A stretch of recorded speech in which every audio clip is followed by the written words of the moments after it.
Ever wondered why your car's performance might be lagging even after regular servicing? Could replacing the engine control unit or ECU be the solution?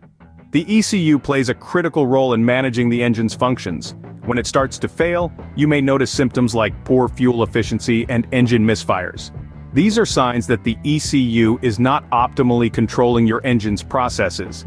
By replacing the ECU, you can restore your car's performance to its optimal level. So, if you've been facing any of these issues, it might be time to consider replacing your ECU. Replacing an ECU might seem daunting, but it's easier than you think when broken down into simple steps. The process involves acquiring the correct ECU, detaching the old unit, slotting in the new one, and tailoring it to your car's particular requirements. It's almost like upgrading the brain of your vehicle. But worry not, we will be unpacking each of these steps in the upcoming scenes. Now that you know what to expect, let's dive into the process. The first step involves getting your hands on a suitable ECU for your car model and disconnecting the old unit. Now, choosing the correct ECU isn't just about buying the first one you see on the shelf, it's about understanding your specific vehicle, its model, and its requirements. A mismatched ECU can cause a host of problems, from minor glitches to complete engine failure. Once you've procured the right ECU, it's time to disconnect the old one. This starts with disconnecting the battery. Safety first, always. The ECU is typically located in the passenger compartment or engine bay. It's a box-like component with a wiring harness connected to it. Unplugging the ECU requires care.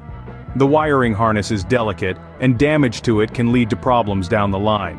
Gently remove the wiring harness from the ECU, keeping track of where each connector goes. With the old ECU disconnected, you're now ready for the installation of the new unit. Now comes the crucial part, installing and programming your new ECU. First up, installation. You'll want to carefully attach the wiring harness to your new ECU. This is your car's nervous system, transmitting important data between the ECU and various components of your vehicle. Make sure all connections are secure and in the correct position. Next, you're going to secure the new ECU in place. Now, this might differ slightly depending on your car model, but generally it's about sliding the ECU into the slot and fastening it with screws.